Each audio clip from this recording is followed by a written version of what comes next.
my name is Cody Rogers, and today I'm going to show you how to make rounded corners on a PCB schematic in KiCad 6.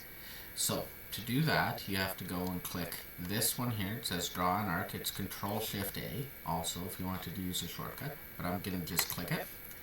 Then I go here and I go one down, one over, and then click over there, then draw the arc, and then I escape. Now as you can see, I have 4 other arcs, so now all I have to do is delete that, and then I go over here and I click draw a line, Control-Shift-L, and then I go click when that circle comes up, and I go over, I click there, and now that's all done. Now let's go to the 3D viewer, and look, we have rounded corners.